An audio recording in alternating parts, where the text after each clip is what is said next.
Hello guys, a few days ago I want to talk about that I watched a movie called The Odd Life of Timothy Green. And although it is a family movie, a fantasy, and even innocent in some moments, it made me think deeply about what we do at Conscious Creation. It also made me think about my own story, about infertility, about embryos, loss, about the couples who imagine a family and suddenly discover that the path towards that family will not look anything like they had planned. The movie tells the story of Cindy and Jim, a couple who received the kind of news that millions of people have or we have heard in fertility clinics around the world. They will probably not be able to have a child in the way they had always imagined. After receiving that news, they go home and do something deeply, deeply human. They begin to imagine, and not spoiler, okay? So the child they never had, they write on a small pieces of paper what that child will have been like, what personality he will have, what qualities he will inherit, what talents he will develop, what experience they will share together. They imagine, they write, they place all those wishes inside a box, and they bury the box in their garden. The same night, a storm arrives, and in the movie, and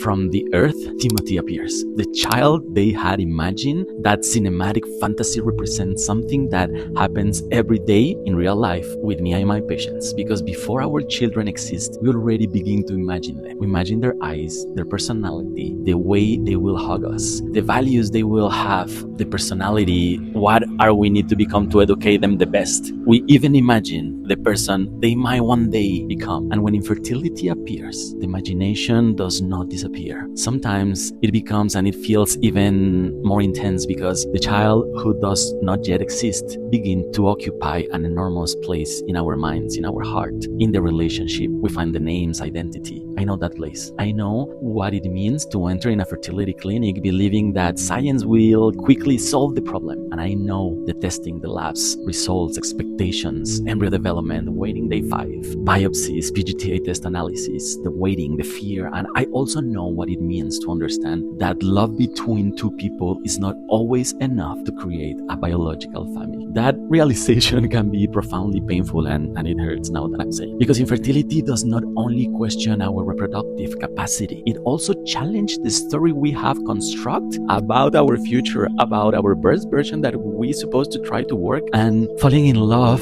getting married, having children, buying the dog and the house, and the sequence that seems natural, but life doesn't not always respect that sequence. Sometimes love arrives later, sometimes the relationship ends, sometimes the body does not respond, sometimes there are embryos but not pregnancy, sometimes there is a pregnancy but no birth, sometimes the desire to become a parent exists but there is no partner or not the proper one, and we are 40, and then we are forced to make decisions that previous generations rarely had to consider. In vitro fertilization, egg donation, egg freezing, sperm donation, adoption, co-parenting, surrogacy, single motherhood, single fatherhood. These are not simply medical procedures or alternative family structures. They are decisions that reshape the stories of all patients and 1/6 of the population. The story of those who want to become parents, the story of those who contribute genetic material, and the story of the woman who may carry the pregnancy, and above all, the story of the person who will be born. So while I watch Timothy appear from the garden, I found myself asking a question. What are we truly seeking when we say that we want a kid? We want to have a kid, or we want to become parents? Do we want to receive that newborn, or do we want to receive exactly the child we imagine? The difference might sound small, but bioethically it is enormous, because a child does not arrive to complete our list. A child does not arrive to save a relationship. A child does not arrive to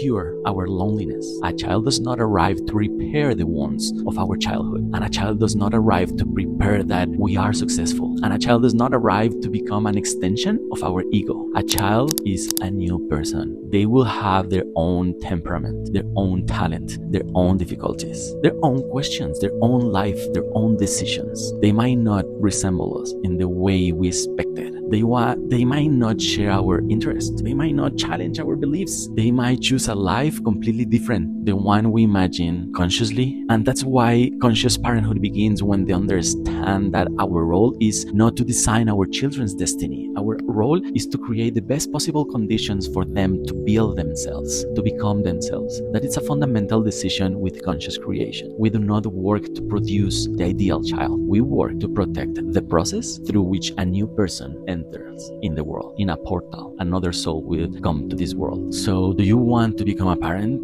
But why do you want to become a parent? What do you expect this child to change in your life? Are you ready? What will happen if the child who arrives is different from the child that you imagine? What if your child is born with a medical condition? What if they develop an identity, an orientation, a personality, or a life project different from your own? Could you support them and love them without demanding that they represent your expectation? Could you honestly explain how they were conceived? Could you speak openly about every person who helped make the birth possible? Could you acknowledge that before they exist, medical, legal, financial, and deeply human decisions surround their creation? These questions are not meant to discourage anyone. They are meant to prepare us. Because deeply wanted a child does not automatically mean that we are prepared to raise one. Desire is the beginning. Responsibility is what must follow. Accountability. This is a movie. In the movie, Timothy's parents make mistakes. They try to protect him too much. They try to defend him. They protect their own fears into him, as probably we always will do when we become parents, or not. They want him to be accepted, and many times they react like any parent who is still learning. That matters too. And perfect parents does not exist. It is not a family complete free from mistakes. We can see that in the movie. There is no pregnancy without uncertainty as well. There is no reproductive process in which every variable can be controlled. We are humans. It's health. We are flesh. But we can build better systems that identify risk, protect rights, provide emotional support, establish boundaries, enable informed decision making, and recognize that mistakes before they harm, before they appear. That is one reason why at Conscious Creation we do not surrogacy a simple transaction between someone who wants a child and a woman who can carry a pregnancy. The surrogate is not the garden where someone else plants a desire. She is not a container. She's not a service. She's not a body separated from her story. She's the portal. She's a person. She has children, story, family, emotions, health, autonomy. And voluntarily, she has rights, and she goes through a physical and emotional process that deserves protection, care, and recognition. This is why we do not romanticize pregnancy. Pregnancy can be beautiful, but it also involves risk, hormonal change, physical, vomit, transformation, fear, uncertainty, belly size, skin, possible complications, impacting their family, medical decisions that must ultimately remain with the woman who is pregnant. Creating a family, the nucleus of the society, consciously require us to protect every person involved, and not even the one that is coming. The intended parents, the surrogate, the family, the medical professionals, and our future generation. But there is something else. When we speak about assisted reproduction, we almost always speak from the perspective of adults. We speak about the right to form a family, the desire to become parents, the pain of infertility, the cost of the treatments, embryos, contracts, legal certainty. All of that matters, yes. But rarely do we conduct a different exercise. Imagining the child as an adult. Imagining that one day this person will sit across or in front of us and ask questions. Why did you decide to create me? Who participated in my birth? Where did my genetic information come from? Did you prepare the best epigenetics for me? Who carried the pregnancy? Who was that woman treated? Was she free to decide? Did she have other options? Was she supported? Did you think about what I might want to know when I grew older? Does information about my origin exist? Did you hide anything from me because you were afraid? These are also the eyes through which every reproductive process should be designed, and we need to put those glasses on to see from all the angles. Because something can be done medically, and we must ask whether it can be done with responsibility. We must ask whether it is just not enough to have financial resources. We must ask whether real consent exists. It is not enough to deeply want a child. There is a biological clock. Fertility change with age, ovarian reserve change, the quality change, medical conditions. There is also the clock for a better pregnancy, for sperm and for eggs. Every week matters. Every medical assessment has a purpose. Every stage of development requires different care. But there is another clock we rarely discuss, the clock of childhood. The baby we desire so deeply will not remain a baby. The child will grow. The child will separate from us. The child will question us. The child will make decisions. And one day the child will need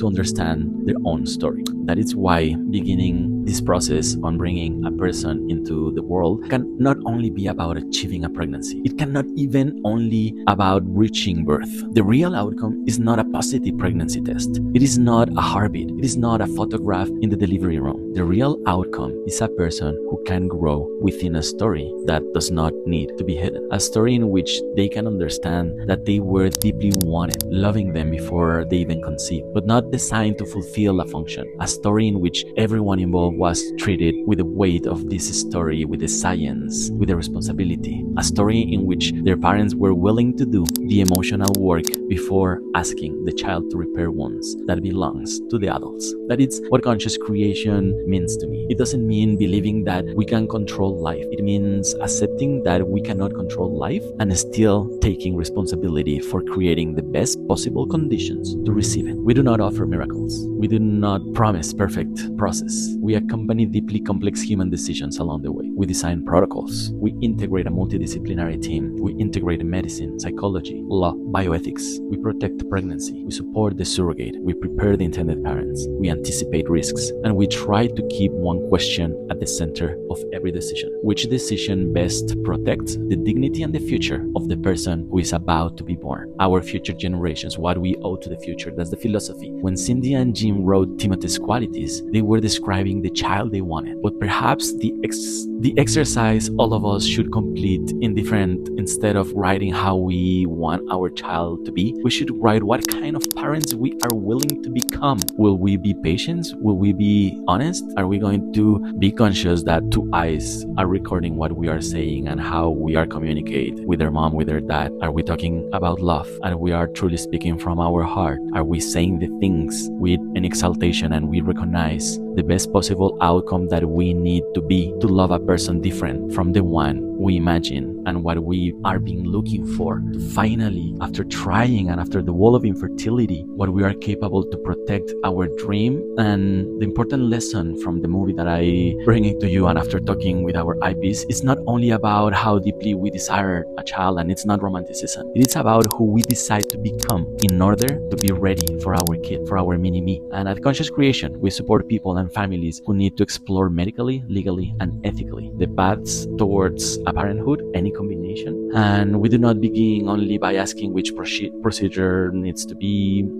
by asking what the story they want to build. Because bringing a new life into this world, bringing another soul, is not the end of the process. It is the beginning of a responsibility that will continue across generations in your family. Before writing down how you want your child to be, write down who you need to become in order to be their father or mother, and then ask yourself, I am willing to do that work. This is conscious creation, and it is not only about creating life, it is about creating life consciously. So that's why, talking to our IPs, I wanted to bring this into the table, and let's talk, comment, watch the movie, and tell me from which eyes you are seeing and from which side you want to become that parent and be ready to bring that new soul and be part of your ancestors and build that family that you want. Thank you. It will be an honor. Take care.